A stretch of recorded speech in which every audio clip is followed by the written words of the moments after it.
Hello! We are live! Welcome to our last book club of 2017. We are talking about The Hate You Give by Angie Thomas, which is very soon going to be a movie, which is exciting. Yeah, there it is, making it. Yeah. So we're going to go ahead and warn you that there will be spoilers in this chat for the book. So if you haven't read it and you care about getting spoiled, then you should probably exit now and come back at a later date. But if you don't care about getting spoiled, then continue on. It's not a very spoilery book, so you know the big event that happens like going into it. Yeah. There's not really any big surprises. Except for all right, so we're gonna start with lots of feels, but not too many surprises. Other than how much you will love it. Yes. All right, so we're gonna start with our ratings. Sorry. That's also not a surprise. First person I have is Kelly. It was a 5-star read for me for sure. I absolutely loved it. I read it like over a year ago, so this is not great. But I really, really loved the book. I loved the characters so much. Everything about the book was flawless, which usually makes for a very short book club. Yeah. And then next I have Rachel. Okay, I'm giving it, so I just finished this book last week, so just ready to go here. I am giving it a 4.5 out of 5. I loved the characters and the character development. I thought it was fantastic. I just think that I was a little overhyped for it, but regardless, I did really enjoy it overall. And Megan. This is a 5-star for me as well. I read it a while back when it first came out, and then skimmed through it a little bit, went through a summary of it again before the chat. It's great. I feel like if you're only going to read one book this year, it should be this one. It's amazing. Stunning, as John Green says on the cover. Yeah, I'm also going to give it 5 stars. I also read it. I just looked it up on Goodreads, and I literally read it a year ago. Like, I finished it on December 4th of 2016. Oh, that's so cool. Yeah, so I had an early copy of it. So it's been a while, but like I still remember a lot of it, and it stuck with me, and I remember loving it. And I think something Megan and I were just talking about before we went live that we should talk about on this chat, which part of the reason that I feel like I still remember a lot of it is because of the Twitter accounts. I don't know if the rest of you follow any of those. Yes. But there's a bunch of Twitter accounts for the characters, and they interact with each other and everything. Oh, really? Oh, that's so cool. Yeah, like Star and Chris and both of her parents, and it's really funny. Especially Star and her parents. Yeah. Oh my gosh, that's so cool. No, I just follow Angie Thomas on Twitter, so I'm just seeing her stuff, seeing her character stuff. I'll have to go check that out. Yes, my favorite was when Star got her Twitter feed taken away by her mom. Amazing. And her mom was, because she got her phone taken away or something, like a speeding ticket or something. And her mom was like, "I'm sending myself all the Candy Crush lives from her Facebook." Yes. So, yes. And it's cool because the filming has wrapped, I'm pretty sure. They done. So all of the photos are the actors who play the characters. Yeah. And it's cool because I'm pretty sure so there's also accounts for Simon versus the Homo sapiens agenda, those characters too. And I'm pretty sure they're all just fan things. I don't think it's the movie studio doing any sort of promotion. I think it was literally just fans made these accounts and are continuing on the character stories, which is a cool version of fan fiction. Do it that way. So yeah, it's really well done.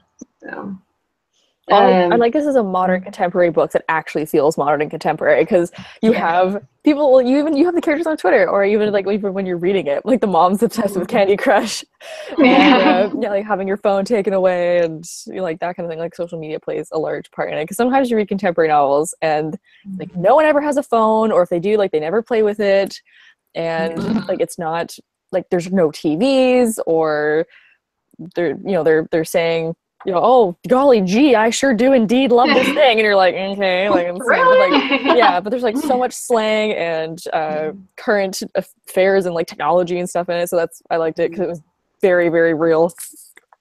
Yeah, I think it's an interesting author choice in contemporary novels, like how much you're going to include of like pop culture, modern technology. Like I think like Star's like a Taylor Swift fan. Like there's a lot of pop culture. Harry Potter. Yeah, there's Harry Potter's in there.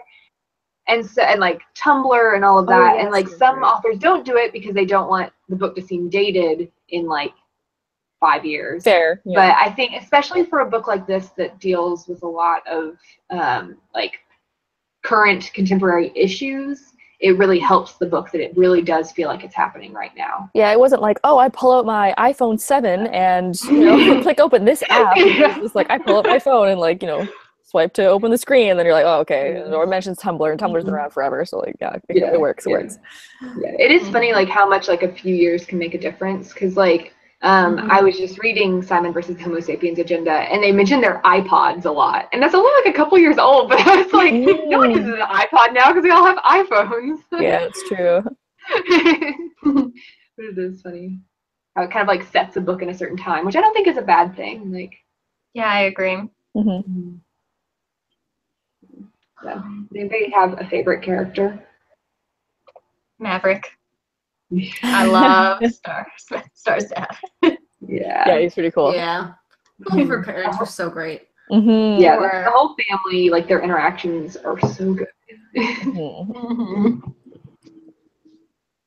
I think it's like always good to see like YA characters that have relationships like that with their parents. Where like, yeah, like they argue and all this, but like they really do have like a good relationship. It's not like, oh, I hate my parents so much they won't let me do anything, Yeah. So, like it's complex and there's conflict, but also like they're really close. Yeah, fantastic family dynamic. All the time, yeah. They're like, you're orphans, or you have negative parents or something, just because like you can't have parents in the way, keeping you from doing all these adventures. But this is like really nice to have that conflict with them also. Well, also like the whole idea of ex-gang life. I really enjoyed. I thought that was really fantastically written. And I mean, like, I am a middle-class white girl from the suburbs, and I do not have anything to do with gangs, so I don't know that much about it. But from my perspective, it was very well written.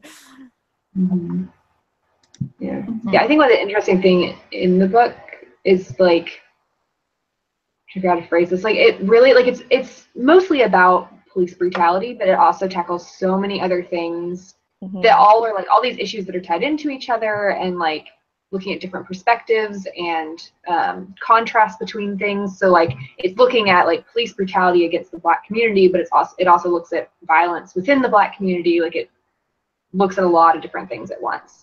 I also loved Star's feeling of being torn between like the community she lived in and the school she was attending. I thought that was really well done, and I loved all those characters, seeing some who were good allies and some who were bad ones. Yeah. I love her relationship with Maya. I thought that was a good friend dynamic. I like Maya a lot. Yeah. I literally I had like a note card with notes on it, and like I literally have like Haley with like an angry face next to it. Yes. She upset me so much.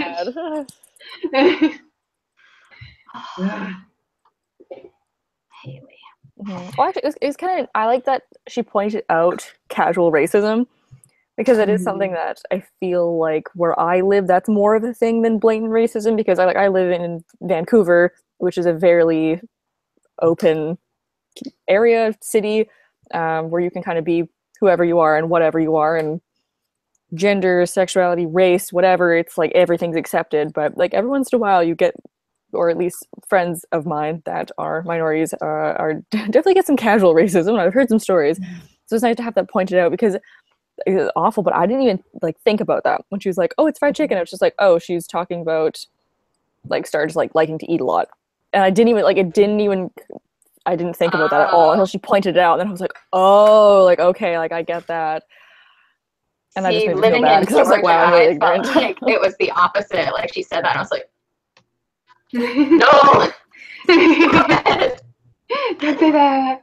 what are you doing?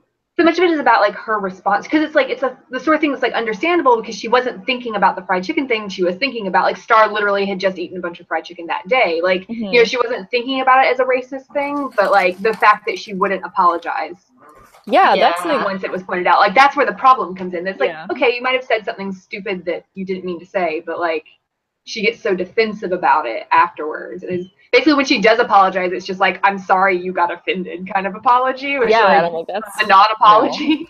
no. Yeah, that's a terrible apology. Because like, especially when you grow up in a place of privilege, like, you're gonna say something stupid at some point, you know. It's all about You just have to being able to recognize it. apologize and fix the problem however you can. Yeah. Every time she didn't do it, I just got more and more frustrated. Exactly. Yeah. Yeah, well, there's plenty of words and language and stuff that I've stopped talking about just because people are like, hey, I don't really like that word, or like it makes me feel, you know, lesser, it makes me feel, you know, fill in the blank when you use that word. So I'm like, okay, fine, I won't use that anymore. You know, we can refer to that as something else. And then done, and we move on. And yeah, I was just really angry at Haley to be like, what are you doing? Like, like you're supposed to be friends, and you're just a terrible person. It's so real though. Like, I know people like that. So like, if you call them out on something like that and you're like, hey, I don't appreciate that, they like take it as like you attacking them and telling them they're like a Nazi or something, and like they get so defensive. It's like, no, literally, I just want you to not say that anymore. Like, that's it. Like, just say sorry and don't do it again. One of the things I loved, oh, bless you. One of the things I really loved in the book was that the tension was so high throughout the entire thing, to the point that I didn't know like if any other characters were going to die. So at the end in the supermarket, I was like, don't do this to me, Angie, I can't handle it. What is happening? Yes. There's so much like micro tension and like conflict, and it was really well done. I feel like this book club is just getting really short because we're all just like, yeah, I love this book. Yeah, me too. I love this part. Me too. Okay, great. Yeah. I think the only thing I ever struggled with was I was reading the first chapter and I felt like a lot of people were getting introduced at once. And I was like, oh, I don't know. I'm kind of worried. Like, this is a lot of characters. And I wasn't like feeling as connected. But by the last page of chapter 1, I was like, that's it. I'm not putting I'm hooked. I'm done. Yeah, it's a really good example of a good first chapter. Actually, one character that I was a little iffy on was Kenya. I expected to like her more, or at least for her to be more a part of the story, and she was just kind of a jerk and wasn't really that good of a friend. Just kind of like hung out on the outskirts for a little while, and, like pointed out a couple of things to Star, being like, "Oh, you're a coward." She's like, "No, I'm not." Like, she's like, "Yeah, you are," and then just like didn't arrive in like the one thing I really liked chapters. Her was like the whole conflict with how she would like always call Seven like my brother. Yeah, that was and Star didn't like that. And I think there's like a scene near the end where she's kind of like basically like Kenya feels like she's the one on the outside, and so that's why she says it that way. And like I thought that was really interesting. Like, because like that would like suck to kind of feel like you have this brother who's like between the two families, and you feel like he likes the other family more, you know? Yeah. Well, they're like the better family. Yeah. Well, that was a great again, microtension. Like, that was a great conflict in the book of the two families. Yeah. It's really good. Everything's just so good. Oh my gosh. I also love, like, speaking of like the microtensions, I like the whole like conflict with like not wanting to tell her family about her relationship with Chris, and like the tension that comes in once they do find out. Because it's like another kind of example of like how Angie like shows all these little conflicts that like are involved with race, like all of the racial tension that it exists on like both sides. You know, definitely it's more on one side than the other, but there is like tension on both sides. Yeah, definitely. Yeah. One of the things Yuri shared in the discussion section that they liked was how at the end we saw how Star was actually also not always being a great friend to Kenya either, because she was like unconsciously being ashamed of her, which I definitely found interesting as well. Yeah, true. Well, that was one of my favorite parts of the end, how she kind of like brought the two sides of herself together at the family barbecue. I think that was that was like a good scene, because she was kind of like going back and forth and keeping it very separate, and like leading two lives like that is very tiring. It's nice to see them come all together and kind of just everyone accept each other. It was a good scene. Yeah, her character development, oh my gosh, it was just so good.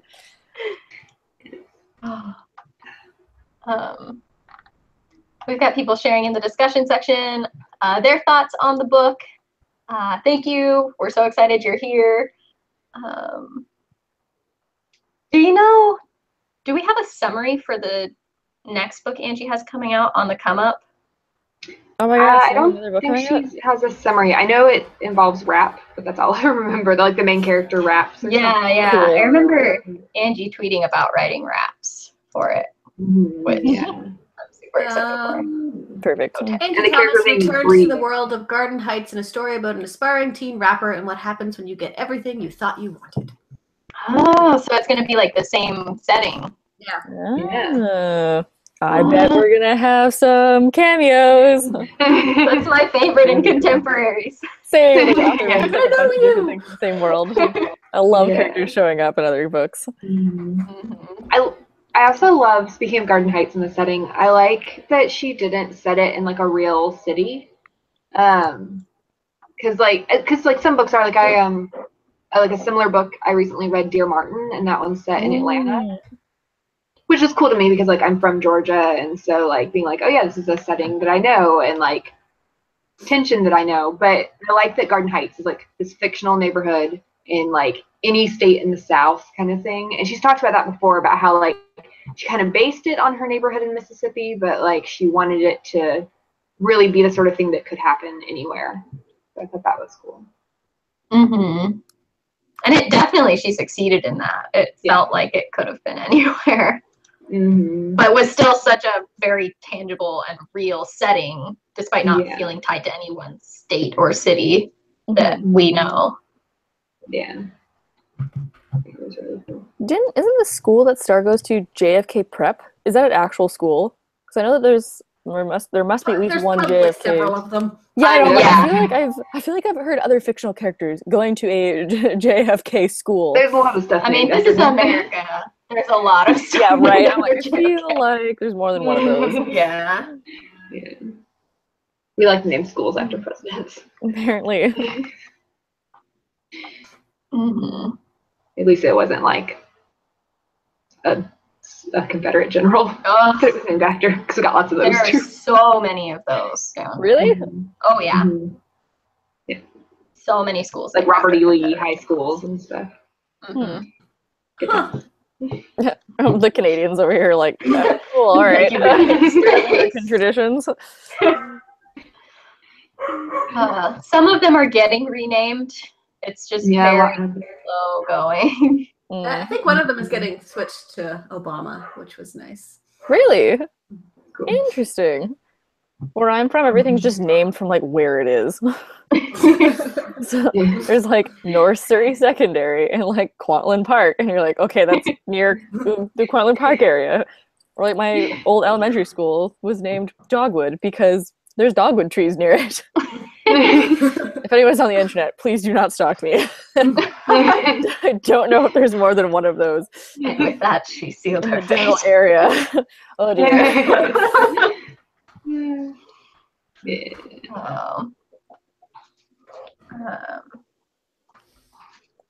I loved Devante, but I was also very scared that Angie was going to take him from us. I was 7. A new love interest, and I was like, because when he's first introduced, she's like, oh wow, he's like really attractive and whatever, and then he's like, oh, I wasn't like messing with that girl, like I was just doing this, and I was like, okay, here we go, here's the new Yeah, I wasn't sure where we were going with that. But no, he just ended up being like a friend, or like the brother in need. Actually, that's also what I really liked about Chris, was because I thought he was just going to be this static side character that was just kind of there, and like, oh, he'll just be there like for conflict's sake or whatever. But like he actually came in a lot, and then when Star was saying like, oh, we can't be together, like we're too different, I was like, okay, this is where it ends. Like it's just going to be, oh no, we broke up, oh, tragedy, and like move on with the story. But he was like, no, like I want to know what's going on with your culture and your family, and why you think like this, and she kind of broke down. She's like, okay, and then they're like, I love you, and I'm like, I love you too. And then I was like, oh wow, this went in a whole new direction I wasn't expecting, but this is really great. Yeah, I was kind of expecting going into it that he would be kind of like a more of like a clueless white boy kind of thing, that like, that they would break up because he didn't understand what was going on, but I really liked his character for that, and also like I like how consent is handled in it too. That like when she tries to like kind of like drown her sorrows in him kind of thing, and he's like, nope, you're not in the right place for this, like you're not really consenting because you're so upset. So yeah, their whole relationship. No, earlier he was like cool with it. Yeah. Yeah, actually that was another thing that I liked, because it was a very real topic, and I was kind of like, okay, like that's something to be maybe kind of legit scared or worried about, and I was like, all right, sure, that's a thing you need to talk about in relationships, but it was just kind of brought up very nonchalantly, and was like, this is what happened. We're like, oh, okay, just sure, let's move on there. And they were just regular teenagers, with some hormones. I'd like a solid communication system, which I feel like a lot of relationships in books in general, but also YA books, is that like the couple sucks at communication, so they're always just like having conflict because of that. And I so annoying. Loved that was not a huge issue here. Like it was something to get over, but it wasn't something to help impede the plot to needlessly increase tension. Yeah, and I liked the kind of like the fact that like Haley and Chris were kind of foils to each other, that like he was a really good example of allyship and like how to do things right. Yeah, for sure. Without taking over and stuff like that. So he's a great character. He is. And like, I love storytelling wise, he was a smart addition to the story. For sure, yeah. I loved how much Star like loved his shoes and stuff. Yeah. And all the Fresh Prince of Bel-Air stuff. Like it was so cute. Yeah, it's cute. I liked that we had like things that they had in common and like reasons they liked each other. It wasn't just like, oh, I think this person's attractive, that like they really, even though we didn't get to see the beginning of their relationship, like it felt real and like they really had a reason to be together. Now I just really want to see the movie. Like really I'm really interested to see how they're gonna do the movie. Yeah. There's a couple scenes in there that I'm really excited to see. A couple places and a couple scenes. So I'm like, I'm really excited. When does it come out? Too. Nothing yet. I was looking like yesterday.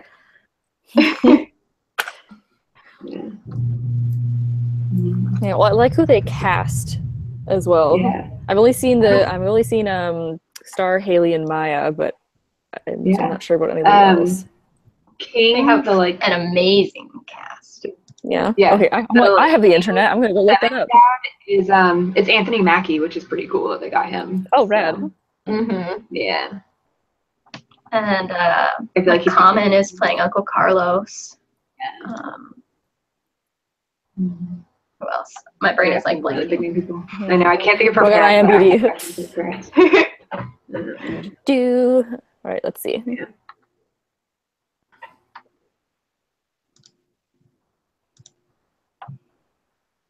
I had to stop doing it because my internet's so down. Yeah. I think it's interesting, speaking of the cast, like kind of like crossover stuff that like, because Sabrina Carpenter is in it, like there's all these like Sabrina Carpenter accounts that are always like posting stuff about The Hate You Give, and it's always like interesting, and I'm like, and I'm like really interested to see like what her fans think when they like find out what her character is like. Yeah. I was just looking at IMDb like, why is she first? But why are you first? Yeah, I guess they ranked it by. But Amanda, I was like, why is this? But they ranked it by star meter on IMDb. yeah. Like Amanda isn't wildly famous. But, well, I mean, she is definitely killing it in YA movies, though. Like, yeah, seriously. Yeah, they are. Like her and Nick Robinson.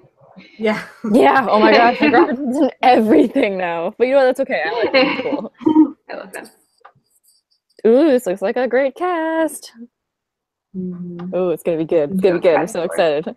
I totally forgot Nick Robinson was in Jurassic World. Yeah. Yeah. He's the older brother. Like the creepy, weird older brother. Doesn't really do anything. No. Sorry, bro, that was not a good roll for you. Or maybe it just wasn't a good roll. Causes trouble. So we're getting Hate You Give, we're getting Simon versus Homosexual Agenda, or sorry, Love Simon. It's gonna be great. It's gonna be a good year. It's gonna be a good couple months next year. I'm excited. And I love all of the contemporary author friendships. If it's like allowed to fangirl over like someone's actual Twitter persona or whatever, I love that they're all friends and they're all like supporting each other. Yeah. I always look at them and I'm like, wow, look at you guys. You're so successful. You're all so successful and so nice to each other.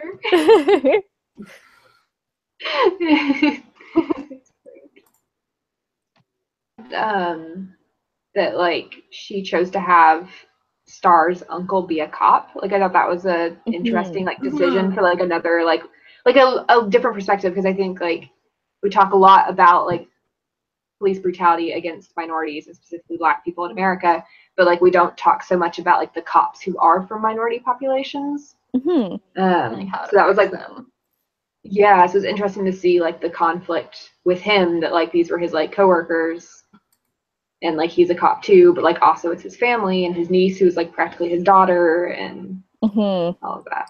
Yeah, I really like that. I love his character so much. I like the juxtaposition of her uncle, who's the cop, with the kind of like the PTSD that she has after Khalil got shot, and that was kind of a neat thing, because every time that a neat thing, you know what I mean, a good writing point, that like every time that there was a police car, at any time, she would like freak out.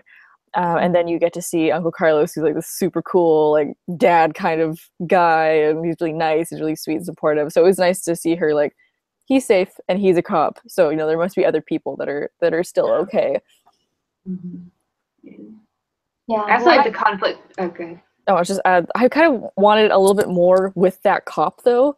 That was kind of the one thing that I was like, oh, he didn't really show up again. Like he's just there at the beginning, and then shoots Khalil, and then he's just kind of like in the background the whole time. And I was expecting some kind of like they see each other in the jury house courtroom, or she sees him again somewhere, or they have some kind of conflict where like they meet, or she sees him somewhere. I was kind of expecting a little bit more with that, because it was just like, oh, we hear about him on TV, and then his father says something about him. He's a family man, and then he isn't going to jail, and that's it. And then it's more like her internal stuff. And I was expecting like a little bit more, maybe something to come up at the end. I don't hate that it didn't, but at the same time, I was kind of expecting it to like come full circle, and it didn't quite do that. Yeah, I almost feel like that was a very deliberate choice, though, to not have him come up again, because that's so realistic. Like, yeah, like I'm not saying I didn't not like it, and they disappear. Yeah, and true, fair. But in YA books, I know. Like the part of me that wants good to win and bad to not win. Yeah. Hates that he did not get justice. Yeah. I definitely recommend that everyone read Dear Martin by Nick Stone. Cool, I have a copy too. Yeah, you should definitely read it, because it's got a lot of similarities, but like also a lot of like differences. And it kind of like tackles like very similar issues, but in different ways. And deals with a lot like with like I feel like it deals with like class issues even more than this book does. Because like the main character he's kind of like Star, in that he's like this young Black kid from like a bad neighborhood who's gotten into this like fancy private school on like scholarship. But then like he has a friend at that school who's like a rich Black kid, and it's like a really interesting like dynamic with that. Like because his friend grew up like around like all other like white kids, and so it's really interesting. But yeah. Yeah, I'm getting that book this week. I'm really excited. It's also frustrating, like, because it really, like, this one, it kind of, like, taps into that whole, like, the way that the media reports on things like this, and the way it, like, escalates into, like, oh, he was a drug dealer, and he was doing this, so obviously he deserved to be killed, Yeah, definitely. Obviously the cop who pulled him over just psychically knew that he was a drug dealer, like. Yeah, exactly. But yeah. So many good books. So many. That important things. Oh yeah, but I was gonna say, we were talking about Uncle Carlos. I also like the conflict between like him and Maverick, with like Oh yeah, how right. he helped raise the kids while Maverick was in jail, and so like Maverick kind of feels like there's like some inferiority issues there because of that. So I really liked seeing that side. Yeah, for sure. It really felt like Angie is just like this master of having characters be foils to one another, and just having them have this amazing conflict between one another and between like themselves and the world that they are in. It's like every single person was a mirror to a different part of the world that we live in. Yeah. And it's like every character had some form of conflict or tension with every other character. Yeah. Yeah. Like, it really was Because a even, like- perfect storm of tension, even past the initial shooting. Yeah. And like even like between like her parents, there's the whole like, do we stay in our neighborhood or do we move? Like there was some sort of tension between everyone. Which like is real life. Like you've always got something with like everybody you know. Like relationships aren't gonna be like perfect. You know? Yeah, for sure.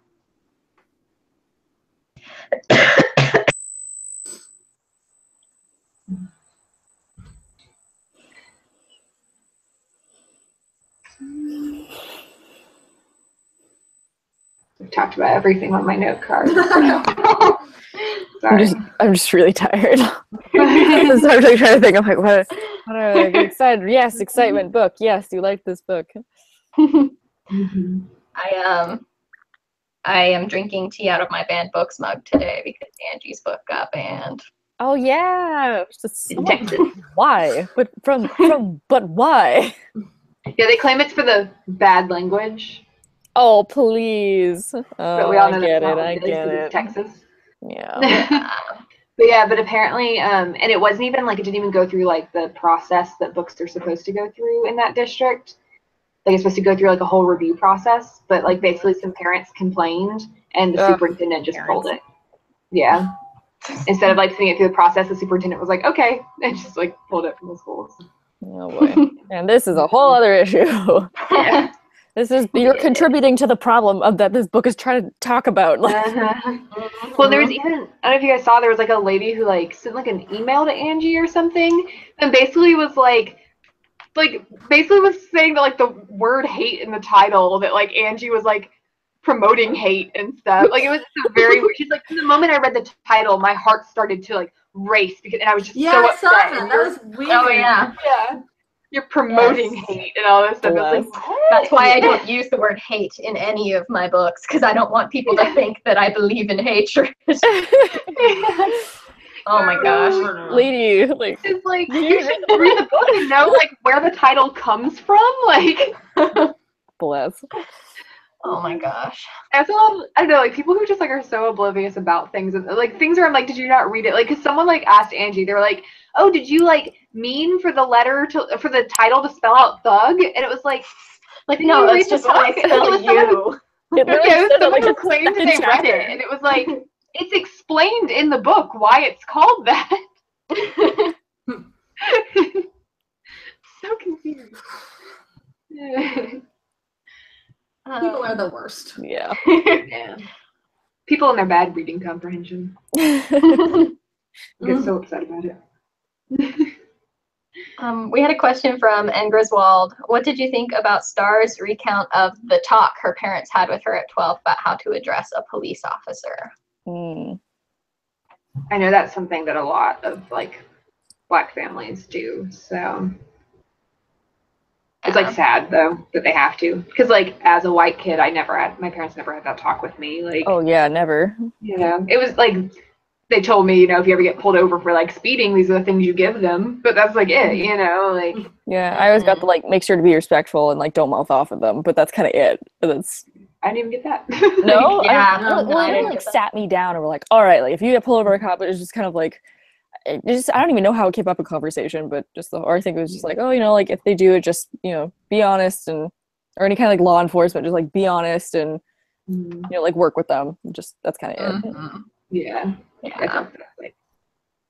There were several moments throughout the book where I just felt like angry that things were so unfair. And that was the one where I felt, one of the ones where I felt the most angry was just like, it's real and it's not fair and it's terrible. Like the moment that broke my heart was after the police go to Maverick's store and they just like make him get on the ground for no reason just because he's like talking to I think it's Devante.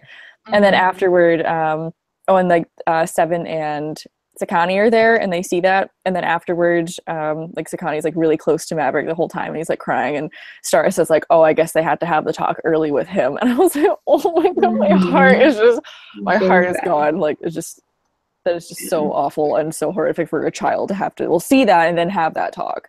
Yeah. Well, and like also like when she's talking about it at the beginning of the book and she's like I wonder if anyone have ever had that conversation with Khalil and all that. Like says it like, you know, like that you have to or else your kid could get killed. And even if you do have the conversation, they could still get killed, you know? Yeah. Yeah, that's also another thing that I have a large amount of experience with that I haven't really been exposed to, because in the area that I live in, there is almost no Black community at all. It's mostly Asian. It's mostly Korean or Chinese. So I grew up with like knowing, I think there's like 2 Black kids at my school.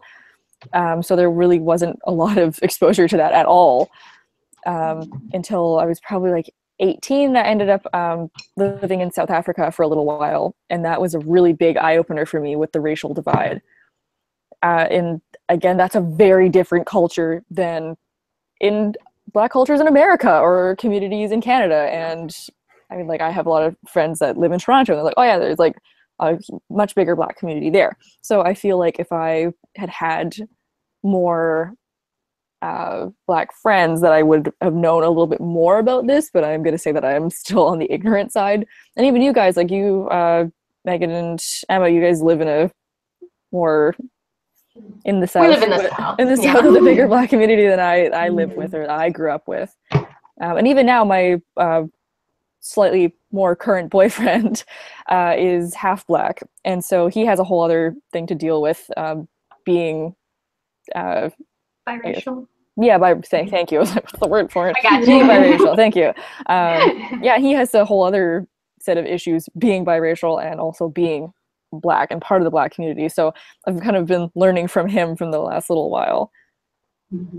Yeah, I even, like, my old boss was Black, and like anytime the like police were on campus for something, like, because they're on campus all the time because it's a university in like a really big city, so and there's like plenty of crime, but anytime they were there, like, it would make her nervous to have to like walk around campus, like because they were out, you know, even though she knew like she wasn't doing anything wrong, and she's like, you know, a little librarian, like, reads a lot, she's like a nerd, you know, but like she would still like feel a little bit worried having to like walk across campus for something. That's just sad, and like in this day and age that we still have to worry about stuff like this, which is just ridiculous. We had a question from Yuri. What did you think of the Multicultural Alliance? And I don't remember this part in the book, so if any of you remember, Maya is Asian. I think well, Maya's Asian, and then Chris is white and Star is Black, and I think isn't that like what club? It's something that happens at her school that like she gets really mad about, but I can't remember what they do. Like they set up some group, and then they're gonna like do some sort of protest or something. They're all gonna like skip school or something. And everybody's basically like, sweet, we get to skip school for this. Like they're just decided to like walk out of class. Yeah, that's what you meant. Yes, I was trying to think. I'm like, there's multicultural people in this. That class. They learned that Khalil got murdered, so they're like, yeah, we get to like skip class, like, woo, we're protesting. And then I remember she and Chris and like, and I think Maya and like another girl or two stay behind in class because they're like, I'm not protesting to get out of school, like that's ridiculous. I thought that was good. That was like a good bonding moment with some people being like, this is a stupid reason to feel like, if I'm gonna protest, I want to protest for a good reason, not just to get out of class. Definitely, because there's lots of like fake white activism, you know, where it's like, yeah, we're totally doing something, and you're like not doing anything. That's basically all of white history. There's so many layers to this book. Oh my gosh, like the more we talk about it, the more I remembered. Like, just how much is in, and it's not Yeah. a particularly long No. book. She packs so much in. How did she do it? Crazy. Oh my gosh. I also go ahead. I was going to change the subject. Okay, I was too, but I was gonna say I love how Lisa, Star's mom, like how like she hates Seven's mom, but like she's really accepting of Seven into the family, which I thought was really good. Like, and I think in general, like the great thing about their family is that it like really fights against a lot of like stereotypes of Black families. Because like growing up in the South, like I know there are so many stereotypes about like broken families with no dad, and like, you know, it's like having Maverick, who like was a former gang member, but like has left and is taking care of his family, and like they're a really good, strong family, and like, you know, that like her mom isn't like, oh, I don't like this kid from your other woman, you know, that like she accepted him and like allowed him into the family and everything, and how strong they were was like a really important part of the book, I think, for breaking down stereotypes. Yeah. Yuri refreshed us on the Multicultural Alliance. We were wrong. We're sorry. The Multicultural Alliance is when Maya and Star agree to support each other as people of color. Maya shares about Haley making the "Did you eat a cat?" comment. Right. Why does Haley suck so bad? I don't know. Haley's like. I mean, I know why. It's racism. I know why, but you know. It's called privilege. Yeah. Yeah.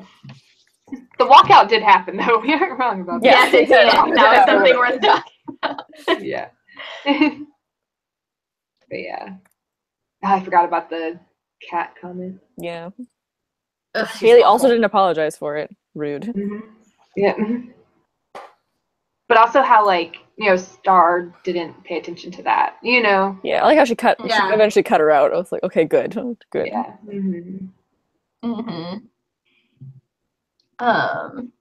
This cover is probably one of my favorite covers. Like the whole book jacket is beautiful. Yeah. I lent mine actually to my boyfriend so he can read it, but so I don't have my copy right now. It's really yeah, and like the inside is like black and white. Yeah. And just like all the really stark colors against one another. I love it. It's and beautiful. I love the cover because it's like allowed so many like Black girls to like do like cosplay and stuff as her. Like I love when people post their pictures of like their red bandana and like their sneakers and stuff. I'm like, this is so cute. Like you look like Star on the cover. Yes, I love book cosplays. Yes.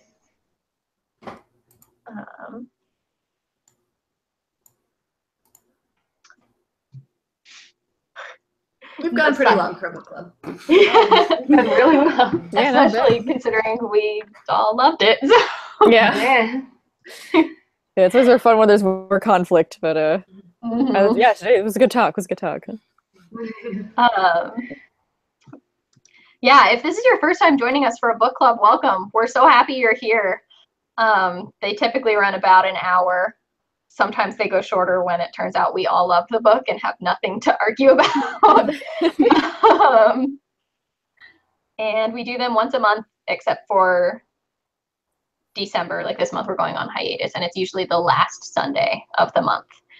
We just pushed this one back a week because of National Novel Writing Month. And our January book club is The Chamber of Secrets. Yeah. By J.K. Rowling. In January's we do Harry Potter books. It'll get everyone back into reading. Yeah.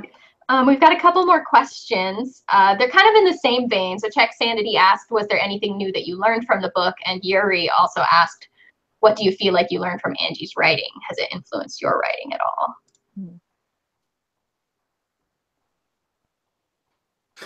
Is I'll never be good enough a thing?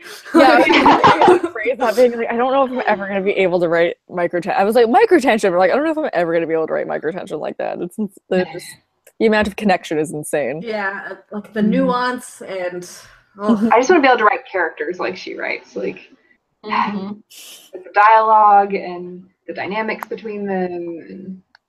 Also, the importance of writing something that is so relevant to today. Like, Yeah, for sure. Well, I love like the whole story about how like she tweeted at Like, Brooke I don't remember Sherman. if it was specifically at him, not an agent. Yeah, she tweeted at Brooke Sherman when he was doing like a ask an agent type thing, and was like, "What do you think about books that like are about like current issues like Black Lives Matter? Like, is that too much? You know?" And like she was really scared about like, oh, no one will want a book about this because it's like too serious and like.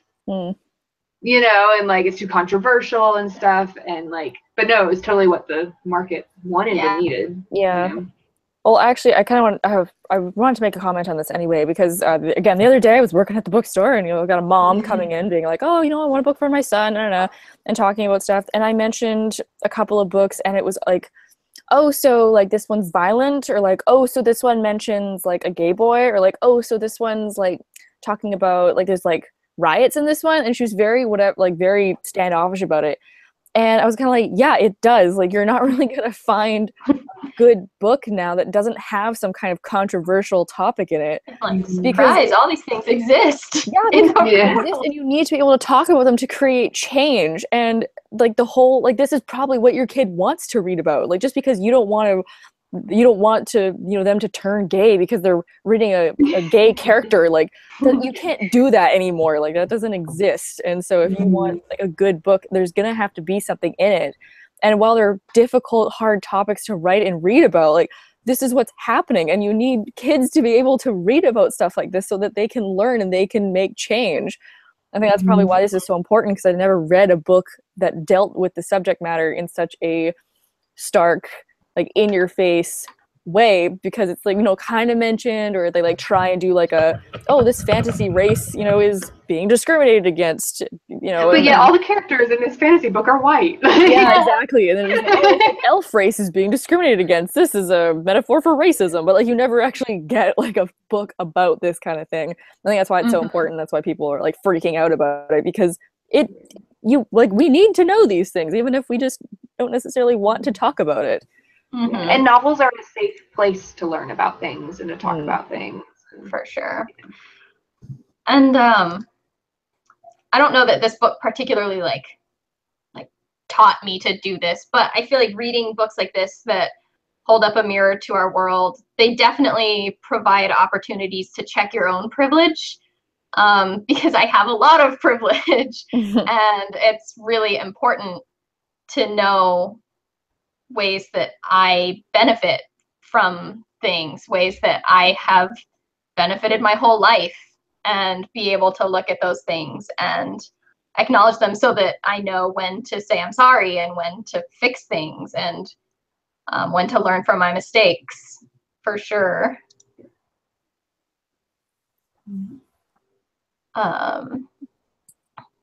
Yeah. Also, this is super random, but Megan, I just realized you're wearing a Christmas sweater. Yes. I was like staring, and I'm like, wait a minute. Probably did register in the back of my head, but just like at this very second, I was like, wait a minute. She's looking awfully festive.